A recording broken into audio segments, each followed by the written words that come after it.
Hello, welcome back to our 5-acre farm. If you are new to our channel, if this is the first time seeing one of our videos, sorry, I opened up my shop door today. I'm inside my shop, my garage, my wood shop, and it's such a nice morning out that I opened up the door. So as soon as I open up the door, our free-ranging chickens come running in all the time. So that's them making a racket in the background. Anyways, if you're new to our channel, we are in North Idaho in a rural area. We have 5 acres. I use the term farm loosely because we're just a small hobby homestead. This is our first year homesteading up here. We just moved to this property last summer, so we haven't even been here a year yet. We've made it through summer, fall, and winter, and now we're into spring. So everything that we're doing here is kind of learning for the first time, and our viewers are on the journey with us. Today I want to talk specifically about raising chicks. This is not our first time raising chicks. We have raised, I was trying to think about it, 3, 4, maybe 5 flocks, I think. So this is about our fourth or fifth time brooding chicks. If you have watched all my other videos, and some of the stuff is going to be repetitive today, we're going to be talking about some of the things that are already in some of my previous videos recently, but I wanted to make a video that is specific to raising chicks, and I haven't done that yet. So that's why I wanted to make this video and talk about what do you do to prepare for the chicks that you're getting, and what do you do when you get them home, okay?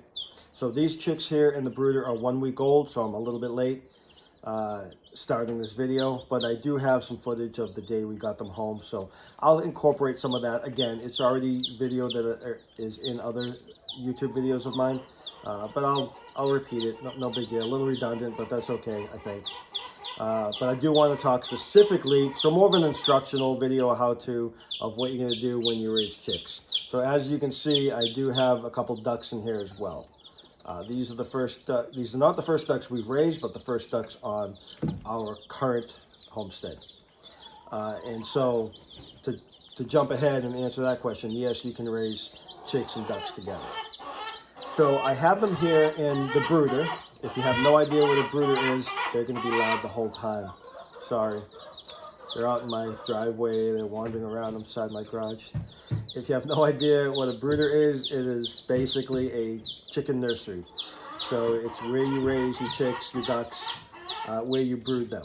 A brooder can be just about anything. You're going to need something that will contain them. Plastic is the best. This is a IBC tote that I cut in half. If you don't know what an IBC tote is, you can look that up online. It's just a giant tote that different things come in that gets delivered to corporations, whether it's motor oil or sugar water or cake frosting or anything like that. So that's what this is. This is rather large. This is 3.5 feet by 4 feet. And I have a second one as well because I cut it in half. So I'll be using both of these this year because we're getting such a large amount of chicks this season. So in here now I have, I think 26. I think it's 24 chicks and 2 ducks. So we started last week with 4 chicks and 2 ducks. And in my last couple videos, I've mentioned chicken math. So if you've never had chickens before, chicken math is a real thing. We started with 4. Within 24 hours or so, we had 24. It happens. But anyways, so you're gonna need a brooder. That's the first thing you need before you even go get them or have them delivered. You can use a Rubbermaid container is probably the best, or some kind of, Rubbermaid is the brand name, but any kind of plastic container like that. It doesn't have to be expensive. Go to Walmart, go to Dollar General, wherever, and get something that is just big enough for the amount of chicks that you have. You can look up online and figure out anywhere how much square footage you need, how many chicks per square foot. I don't like to cram them in, but at the same time, they're only in here temporarily for a few weeks. It's okay to squeeze them in a bit. They don't need like 1 square foot per chick, okay? You don't have to go crazy with it. So it doesn't have to be huge. This is really big. This is a really big setup for the amount of chicks I currently have in here. Again, that's because we're gonna be getting 75 chicks next month for our meat birds. We'll talk about that in another video. So these are all egg layers along with the 2 ducklings. We are getting more ducklings, another dozen. So I'll do a separate video specifically on the ducks. This one is specifically on egg layer chickens, okay? So what I have here in the bottom is pine shavings. You can get them from any of the feed stores. You can get pine shavings from Tractor Supply. Up here in the Northwest, we have something called North 40. You can get them there. You can get them from any feed store. If you know someone who's a woodworker, you can get them there. If you live in a rural area, maybe near a lumber mill, you can get them there as well. But they're fairly cheap. I think Tractor Supply has them for like $7 a bag for, I don't know, 7 or 8 cubic feet. So it's pretty good. We put, I think, a half a bag in here last week. And like I said, this is the first week in here. So you might hear a combination of different things that people will use. Straw, sand, I don't know, wood chips themselves, whereas these are pine shavings, not wood chips. I like the pine shavings the best. Straw holds in the moisture because straw is a straw. It's what the hay grows through, the stem of the hay grows through the straw. And then what you have left after they process the hay and remove it and bale it, you have the straw pieces that are left. So since they're hollow inside, they'll hold in the moisture, which will hold in bacteria and mold. So that's why I don't use straw inside. I use a lot of straw around my farm on the outside, but not inside the coop or inside the brooder. I think pine shavings is the best. I don't understand the people that use sand. I've never used it. I've never tried it. It doesn't make a whole lot of sense to me, but that's just my opinion. Chickens like to peck and scratch and peck, and they like to dig. It's what they do. It's what they do all day long. My grown chickens, we free range ours. We're lucky enough to have an area, like again, we live rural, 5 acres. We're lucky enough to be able to free range ours, but that's all they do is scratch and peck all day long. So sand, I just can't imagine a chicken scratching, pecking in sand. It doesn't make sense to me, but I've never tried it, so I don't know. So you're gonna wanna have the brooder, the bedding. Again, pine shavings is my choice. You're gonna need a feeder. This is the one that we saw when we first bought our first flock. This is what the store had they were using. So that's what we chose to use, okay? You're gonna need a waterer, nothing too big. They have giant waterers. I have some 5-gallon waterers. This summer, I'll be getting some 7-gallon waterers for our meat birds. Just a 1 gallon or less, 5 quart for the brooder. You don't want to take up too much space in there. This is fine for them. Now I use, if you see, I use this rack here. I just made a wooden frame and I put hardware cloth over it. It's called hardware cloth, but it's actually metal. It's just 1/2-inch squares. You get them 1/2-inch squares. You get hardware cloth in 1/4-inch squares. So what this does is as they jump up here to eat or drink, they're not going to bring the wood shavings into the water because you'll be cleaning out wood shavings constantly out of the water. Also, if they splash water, like the ducks definitely will, it'll go down directly below this instead of getting all over the place. And they won't be tracking that water all over the brooder, making a complete mess of it. Ducks are a little bit different. This isn't the greatest water for the ducks. So ducks need to be able to wash out their nostrils, or their nares, as it's called. They need to be able to get their whole bill under the water. This is okay for now, for the first week or so. I'll have to get something bigger, especially when I get the other ducks, the other dozen that we're getting. I will keep them in their own brooder, and I'll make it more specific to ducks. But this is okay for now. The ducks aren't having an issue right now. So you'll need and there's plenty of different types of both waters and feeders. I recommend something like this in the beginning. They have the little cups and things like that for your coop. They have the, I don't know what the heck you call it. The little nipple waterers where they push up on it. You usually screw them into the bottom of a 5-gallon bucket. That's all for a coop, not necessarily for a brooder. For the brooder, you want something very simple that the chicks can find. Okay. Same thing with the feeder. Like something like this is fine. I can fill that up, and that lasts them a while. There are other different types of feeders as well.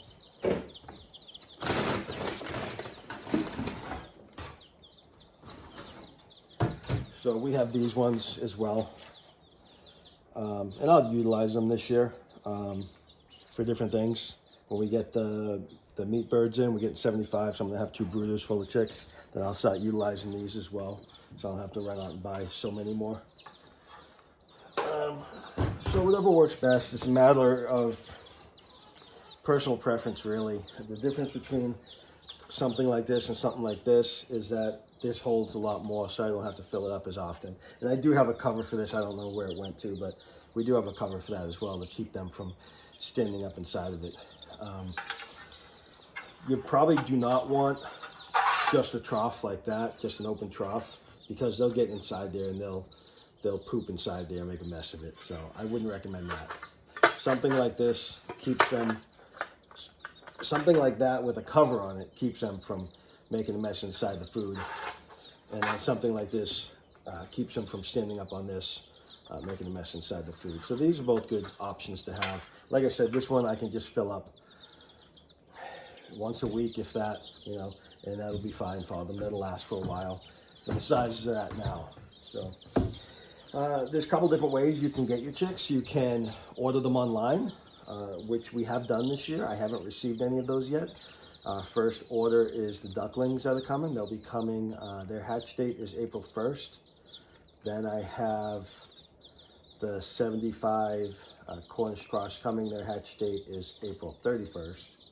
And then later in the summer, I have turkeys coming. They'll all be mailed to me that I'll pick up at my local post office. I've never done that yet. And all the chicken flocks I've had and all the chickens I've purchased, which has been hundreds by now, we've never done that. We've always gone to our local feed stores. The benefit of the feed store is that you get them right then and there. You see the health of them. You get to take them home. You get to pick out specifically which ones you want. So that's what we've always done. The benefit of the mail order ones is that you don't have to worry about a mad rush on your chicks, where you can get specifically the ones you want as long as you order in time. If you're trying to order right now in the springtime, today is the first full day of spring for 2024. If you're trying to order chicks now, forget it. It's too late. You're not going to find any right now online. They're going to be, most of them will be sold out, and if they have any, they're going to be males. That's a whole nother story. Do you want a hen? Do you want a rooster? We'll get into that. But most of them right now are going to be roosters. You're not going to find any hens that are going to lay eggs. You'll be hard pressed to. You might find some, but it's going to be tough right now because people are starting to order them as soon as they go on sale in January, February. My Cornish cross, last year we raised 25. We got them at a local feed store. So what's the disadvantage of the feed store by doing that? Is that if you want to go there and get a specific bird, someone might beat you in line. So last year, we coincidentally were at the feed store the day before they were getting the chickens in, and the day before they were going to go on sale. They told us they'd come back tomorrow. They're going to go on sale exactly at noon. That's when we put them out. That's when people can buy them, not a minute before noon. So my wife went down there the very next day. She got there at like 11:45. There's already 2 people in line in front of her, so they waited 15 minutes. One person bought out all the Rhode Island Reds. She was nice enough to leave a couple for the lady behind her and then a couple for my wife because they asked her. Then the next lady got up in line. She ordered everything she wanted. Then my wife was the 3rd person, and she was the last person that was in line at that specific time. And she took all the Cornish cross. So they had 25. That's how many we took. So if you were getting there at 12:30 that day and you wanted Cornish cross, you were out of luck because we bought them all. So that could always happen. So if you order them online, you know you're going to get exactly what you order. So this year's Cornish cross, the 75, I ordered last September. I ordered them. I found them at a hatchery in Oregon because I'm in the Northwest. I figured less distance to ship might be better for the chicks. But also because they were the only hatchery that was allowing me to order a year out. So I did. That way I knew I did it, paid for it, done. I already have them on the way. I don't have to worry about it. Hopefully, we'll see. I'm supposed to get them the first week of April. Same thing with the turkeys. Come February, I knew I have to order the turkeys come February so that I can get them in the summer. So this past February, that last month, beginning of the month, I put it on my calendar when to order them. I ordered them. I got 16 turkeys coming. They'll be broad-breasted. They'll be meat birds, essentially. So I got them. You always got to order ahead of time if you're going to order online. You can get exactly what you want. Most hatcheries will sex them, meaning you'll know whether it's a male or female. A lot of feed stores will sex them as well. We'll get into that in a minute. But anyways, so I was able to order, if you order online, you can order what sex you want. You can order when you want them delivered, what's the hatch date you want. They'll ask you for the hatch date. And you got to figure you're going to get them either the next day or the day after. Within 1 to 2 days of the hatch date is when you're going to get them. They'll overnight them to you. You got to give them your phone number, your address, all that. Your local post office will give you a call the day they arrive. Again, I have no experience with it because I've never done it. So this is going to be the first time. So in a couple of weeks, it'll be the first time. So I'm going to go down to my local post office maybe a couple days before and let them know, hey, just to let you know, I have a dozen ducklings that are coming in. Just make sure they have my phone number, my address. They're not going to deliver them to me. They'll call me and say, hey, we got a package for you. It's live birds. Can you come down and pick them up right away? Yep, I'll be right down there, you know. So that's how that's going to go. I imagine I'll get an email from the hatchery saying they've been shipped. I would assume so. So I'll know they're on their way. But I don't have experience with that, but plenty of people do it. Thousands of people do it every year. They order through the hatcheries online. And again, you can get exactly what you want. If you go to the feed store, you're kind of at the mercy of whatever they have. We've got these from both North 40, which is a feed store specific here in the Pacific Northwest, and also Tractor Supply, which I think is nationwide by now. If you get them from a feed store, pretty much the hatcheries, I imagine, are probably pretty good at sexing them. The feed stores are okay at sexing them. They're 90% accuracy rate. That's what they'll tell you. We're 90% sure it's a female. So it's not guaranteed. So when we lived in California, we got, I think, 15 chickens, and I think 5 of them were roosters. That's way too many. For 15 chickens, you want 1 rooster for every 10 hens. No more than that. The roosters stop fighting. The roosters want to breed, and they're going to do that with your hens. So if you have,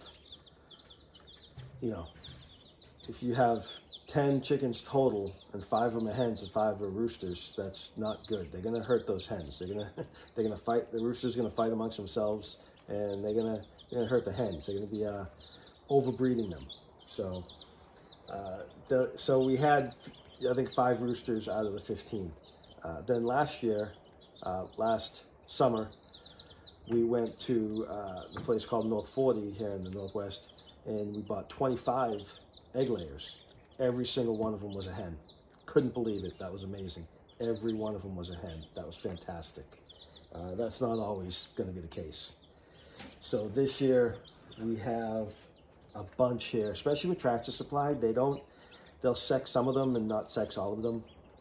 Bantams are typically not sexed. Bantams are the small chickens, like silkies, frizzles. They have bantam cochins, they have bantam Polish, they have a lot of different small size birds. They're smaller birds, they lay small eggs. So the bantams are smaller birds, they lay smaller eggs.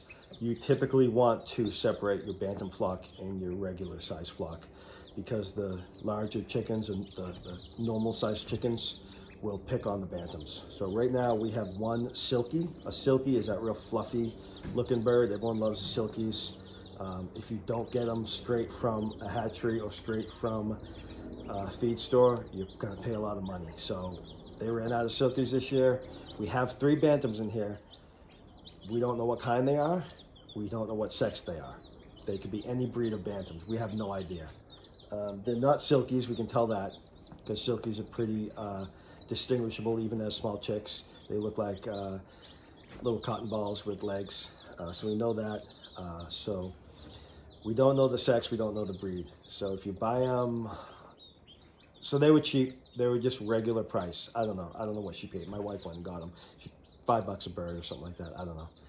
But they ran out online. She wanted silkies. Been trying to look for silkies. I found some silkies on one of the local homesteading websites, or Facebook pages rather, and they wanted $75 for the bird, for a silkie that was a few months old. Like, I'm not paying $75 per chicken. That's crazy. Especially when they're not rare, they're common. They're just in high demand because people that are new to chickens want the cutest ones. So the bantams and specifically the silkies, the frizzles, they'll go pretty quickly. So if you want those breeds, you're gonna have to order them early, okay?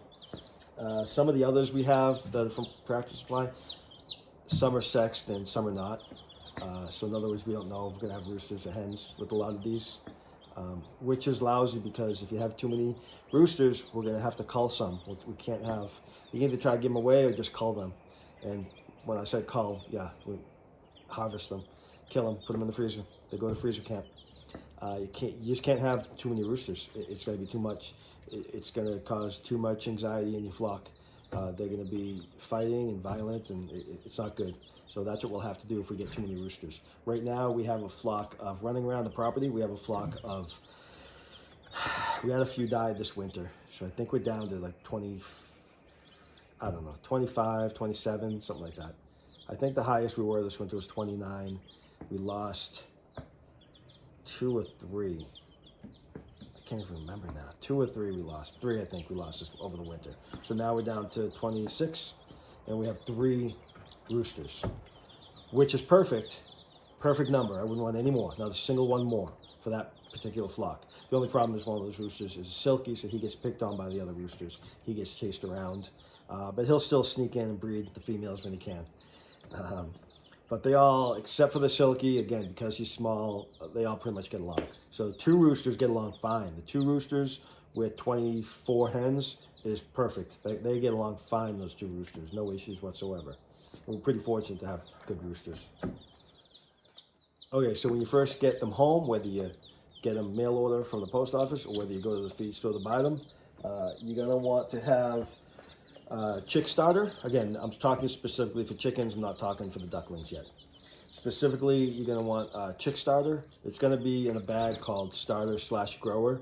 So it's what you would feed them to start off their life with and for them to grow until they get to laying age.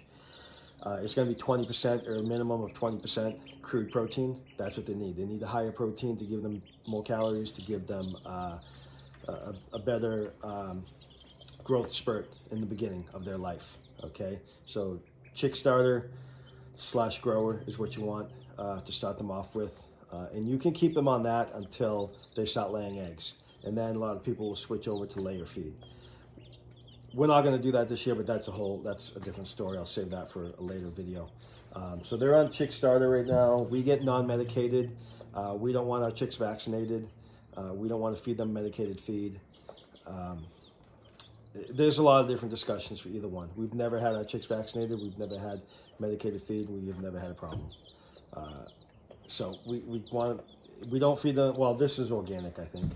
Most of the feed we get, well, all the feed we get for our chickens is, for our main flock, is locally grown grains, locally grown, harvested, milled right here in close to our town. I drive 20 minutes to the feedlot to get it. And that to me is the best feed. When I look at, and I was even thinking this year for the meat birds, I was going to do the 24% meat bird feed that I found in one of the feed store, big box feed stores.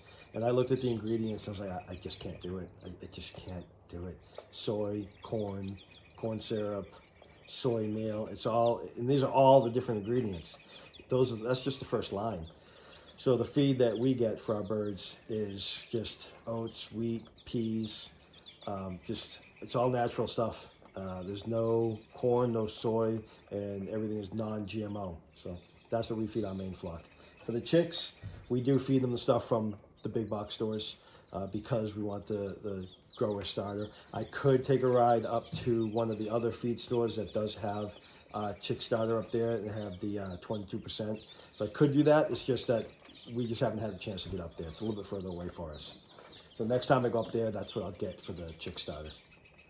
So that's what you're gonna want. You can choose, it'll be up to you if you choose you want medicated or non-medicated. But you want something at least 20% protein for the first few months of their life. With the water, what we do for the water, what a lot of people will do for the water is give them an immunity boost. So have the water ready before you get home with them. You're gonna want, if you say you make it up the day before, then take it out of the fridge and let it warm up to room temperature. Or you just make it that day when you get them home. It's not a big deal. What we do, we take the room temperature water, mix in some either sugar, either a little bit of sugar or a little bit of honey, whichever. I think it's same thing when it hits your body, right? Honey just turns into sugar anyways. It is sugar. So honey, garlic, minced garlic, and apple cider vinegar, and that gives them an immunity boost when they first get to their new brooder. When you first get them home, gives them a boost of immunity. So we do that for the first bucket of water. First time we give them water, we fill it all up with that stuff. Some people call it magic water or something like that. You can also get boosts online. If you can either order it or order it when you buy your chicks online. They'll give you the option of buying that as well. It's just easier, I think, just doing it at home. We cook, so we always have garlic. We feed all of our animals apple cider vinegar, so we always have that on hand. And then we'll always have honey and or sugar on hand. So it's just easy enough to make it all natural like that.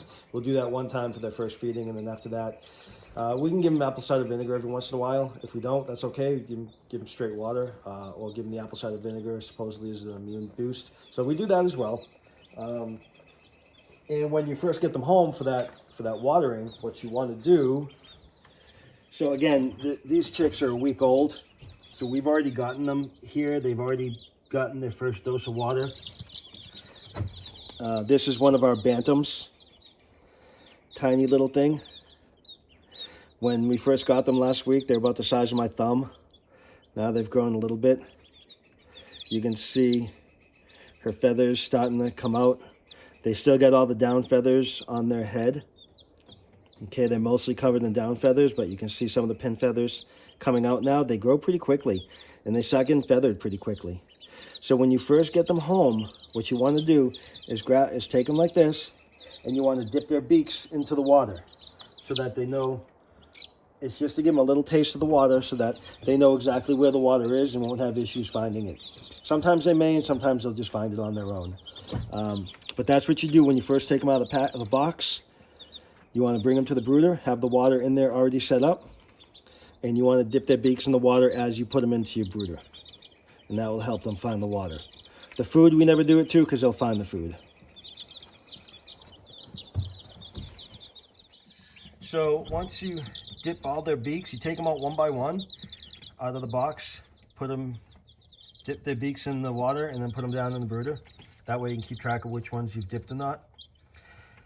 There have been times, our last flock, I don't think we dipped them all. I think we dipped some of them and not all of them, but they'll eventually find it anyways. But it's still a good thing to do. And then after you do that once, they'll find the water all the time. So they know how to take care of themselves.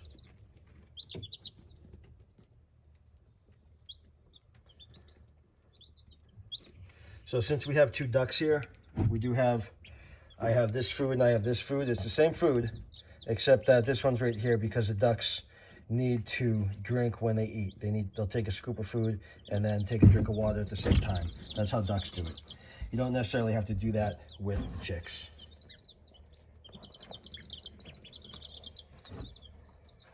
So like I said, these ones are a week old. They're starting to get their feathers coming in. You can see that.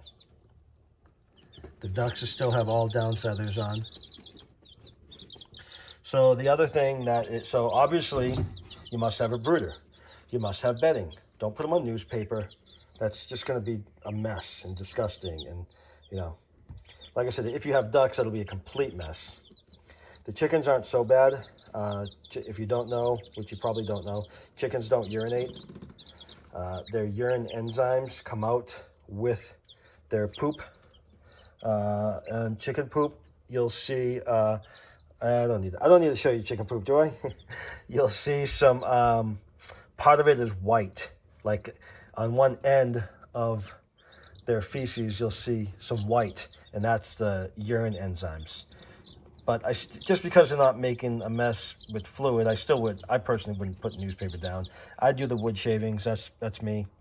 So you need a brooder, you need bedding, you need food, you need water, you need some way to keep them in, you need a top to keep them in, because after about 3 weeks or so, 4 weeks, they'll be able to jump and fly out of this brooder. So this keeps them in, it keeps any other pets out. And then the most important thing, well, it's all important. Food and water is definitely important, but also the heat lamp is one of the absolute necessities. You need a heat lamp. This particular heat lamp is the most common one. It's a heat lamp with a heat lamp bulb, and you can get them at any feed store for sure. Because we live in a rural area, our local Ace Hardware has those as well. So you can get those anywhere pretty much. Not positive if they'll have them at every hardware store, but they have them at ours. So you can see this one's a bit bigger than that bantam I was holding. I'm not exactly sure which breed this is. I forget which one she got. I used to be all into it, know all the breeds, absolutely. But I don't know, we have so many chickens. We're gonna have over 50 chickens running around our yard once these ones grow out. Anyways, back to the heat lamps. A lot of people will tell you that those heat lamps are very dangerous. They don't recommend these style heat lamps because if they fall, they can fall into the wood chips and start a fire because the bulb isn't that far up, which is true. They can definitely be a fire hazard. Barns and chicken coops and all that burn down every year. In rural areas, they burn down all the time. So that can be dangerous. So for us, with us, we always have a clip. Usually I have a ratchet strap connected to an eye hook or something above it, and then connected to the lamp itself. This year I just quickly went and grabbed something. I didn't have a ratchet strap available. So what I did is I took one of our rope leads for leashes for our goats. And so it's attached to something above the brooder and it's hooked onto the light itself and it can't fall down. It's impossible to fall down. Plus I have this, so if it does fall, it's gonna land on this and not fall in. So I don't really have any specific dangers of fire hazard right now, so I'm not really worried about that. But you wanna make sure you take every precaution to avoid any type of fire hazard. I'm gonna put this little girl back in there. She's a cutie though, right? Who doesn't like baby chicks?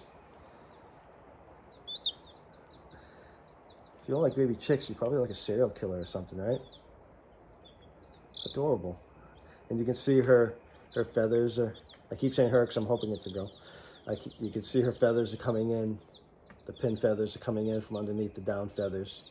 So she's growing, and before you know it, she'll be all fully feathered. So there you go. So it takes, just to let you know, it takes about 6 weeks before they're fully feathered. 6 weeks, sometimes they're a little bit longer. Last year they went till 7 for mine. So you can't let them outside until they're fully feathered. They won't be able to hold in their body heat, and that's how long you'll need the heat lamp on them. So they have different types of heat lamps. They have heat plates, brooder plates, where you put it down in there and they can walk underneath it. You can adjust the height of that while they're growing, and that's one way to keep them warm. Premier One has a heat lamp where it's a longer cylinder, and so the bulb is further up in there, so if it falls, wood chips or the birds can't get up into it. Like if that were to fall inside the coop, the chickens could potentially touch the light bulb and burn themselves and get hurt. Again, I have this here. There's no way that's falling in, and it's clipped. So there's no way that's falling in. Whichever one you choose, it's going to be left on 24 hours a day. 24/7, that's going to be left on for the first 6 weeks. And you're going to be adjusting the temperature accordingly. So you're going to want a thermometer, either put one in there. The first time we tried it, we put one in there, and it was a disaster. So I got one of these off Amazon, super cheap, just super cheap. Just press the button, it sends out a red dot to where I want to get the heat, and I got 92 degrees directly underneath. So the first week, when you first bring them home, that heat lamp has to be kind of low enough that it's producing heat directly underneath it for 95 degrees is their first week, and it goes down about every 5 degrees every week. So this week they should be at 90 degrees, next week about 85, 80, 75, 70. I set it up this way so that I have a pretty large brooder so that they can go in and out from underneath the heat lamp as they choose. So if they get too hot, they can walk out, and as you see, some of them are directly under it, and some of them have walked out from under it. So they can warm up and cool off as they choose. So I like doing that. That way I don't have to worry about adjusting the height. But that is where a ratchet strap would come in handy. Is that a ratchet strap, you could adjust the height each week, and that way you can keep cooling it off because you're pulling it further away. So if you have a small brooder where they don't have any room to get out from underneath the lamp, then you're going to want to have something set up so that you can adjust that light up each week to make it cooler on the inside there, okay? I'm also in my garage, my woodworking shop, so it is heated in here. So I have the temperature set for 70 at night, so that's keeping them warm as well. It's still pretty cool here at night, still dropping below freezing where we live at night. So that would be that much tougher if I put them out in the barn or in a shed that we have. As soon as they walked out from underneath that light, the temperature's going to drop below freezing. So I don't want that. It's just easy to keep them in here under the in a heated room and under the heat lamp. Chickens are pretty easy to care for. That's why everyone calls them the gateway animal or the gateway livestock. They're pretty easy to care for. Even as chicks, as baby chicks, are pretty easy to care for. As long as you give them the basics: food, water, shelter, and heat, and they'll pretty much be on autopilot. It's not like you have to come do a lot of things. Their first week, what you do have to do their first week is you have to come in and check them every day. See if I can grab one-handed here. You have to come in and check them every day. Like this one here, this is a perfect example. I'm glad I grabbed this one. So I have to go get a warm cloth. She's got a little bit of pasty butt there, so she's got some poop that's sticking to her her feathers, okay? So you can see that, and that's gonna clog up her vent. So every day for the first week or two, you have to come out and check each and every one of them. Now, I don't want to pick that off, because if I pick it off, I might tear off her skin. So I'm gonna get a warm washcloth and very gently wipe that off of her, wipe that down, and get rid of that. But if I don't get rid of that, covering her vent, that could kill her. That'll be deadly for her if I don't take care of that. So every day, that is the one thing you have to do. And that is probably definitely for the first week, maybe 2 weeks. After that, I don't think I've ever had an issue after that. So that's the one thing you have to come out and check on every day. Obviously, check on the food and water. Check on them. Sometimes you have chicks that just die. It's just the way it is. They weren't strong enough to survive. It may not be anything that you did wrong. It's just something that happens. But they'll pretty much care for themselves, except for that pasty butt thing. You have to come out and check that each day. So as you see, I see another one over there that has it too. So that's something that I'm going to have to do right now. I'll go get a washcloth and take care of that. And you can see how I do that. Okay, so I took the whole cover of the brooder off so I could get in here. I have an extra container that I can put them in after I check them, so I can keep track of which ones I checked. So I just grab them one by one.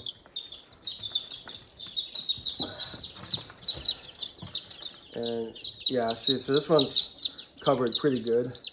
So that's no good. We need to get it off. I have a nice warm, soft washcloth all rinsed out. And that's very, very hard.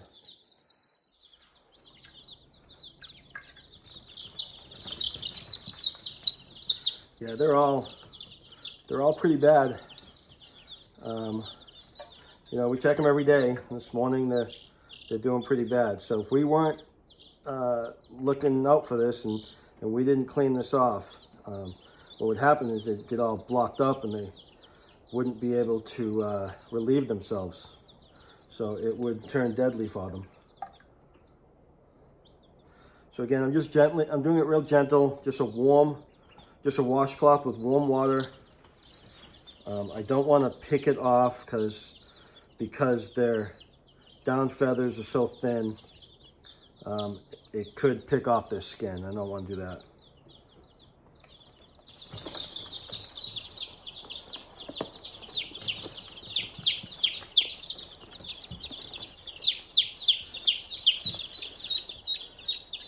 I'll check the ducks. I don't know so much if you have to worry about the ducks, because the ducks droppings are a lot wetter than the chickens. That's why ducks are very messy. They're a lot more wet than the chickens when they poop. They're adorable though, right? These are Indian runner ducks.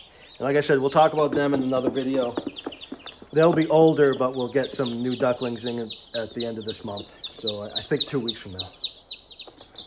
So here are more of the, they're both good. The bantams, super tiny. They're a week old and they're still tiny, tiny, tiny.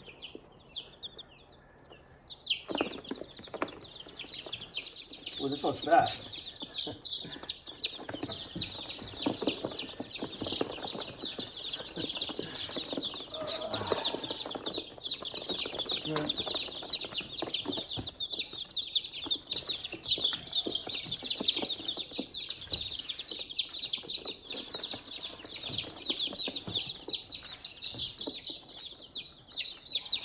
Good. One last one to check.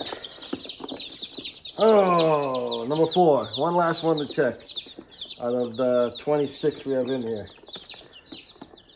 This was not so bad though. So 4 out of 26. Not bad, right? But if you don't check it, it'll keep, and you see how long, I don't know if I'm going to edit some of this out, but it takes me a good minute or 2. Some of them took me felt like 2 or 3 minutes to get this off. So that indicates how hard it is, how much it's crusted up. So if you don't do this every day, what'll happen is it'll keep building up, building up, building up, and then it'll block their vent, so they won't be able to relieve themselves.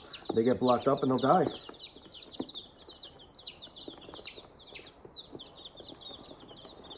So I'm just gonna tip this back over and let them out. Tip it over nice and slow, gently, and let them all out. Go ahead. Okay.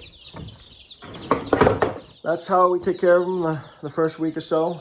Check on them every day. Food, water, heat. Heat lamp is very important.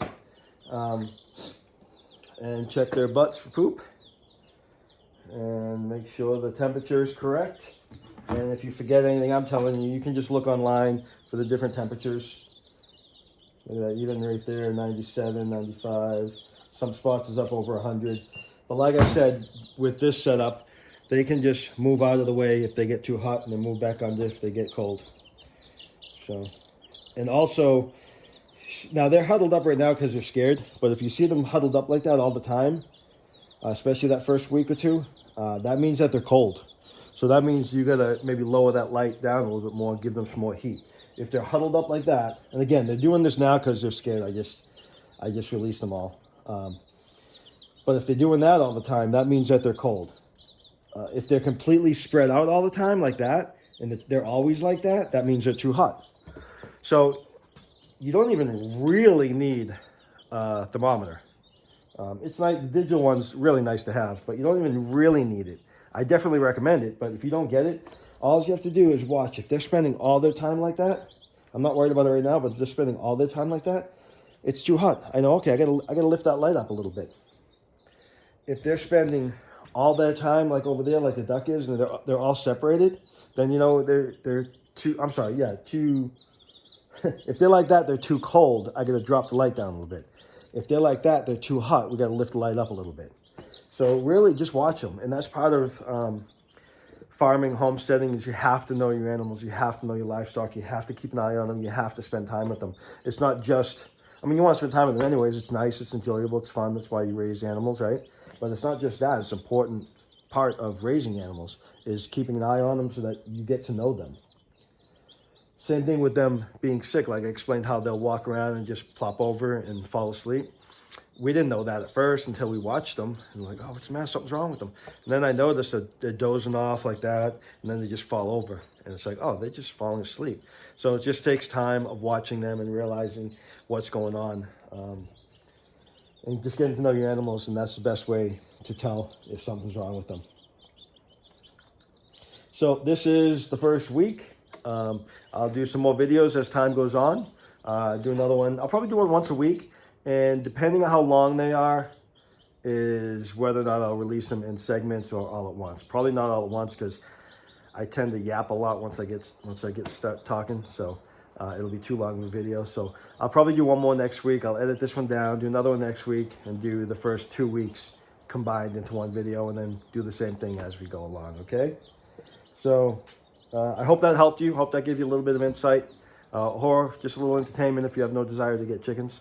But if you do desire to get chickens, they're really easy to keep.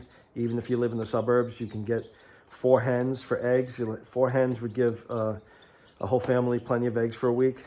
So they're really rewarding to have. You feed them. You don't have to just feed them the grain. You also feed them chicken scraps, table scraps. Okay, well, that's it for this video.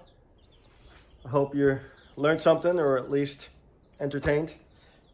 If you like the video, please like, subscribe, and share. I will have some more videos like this focusing on raising the egg layer chicks.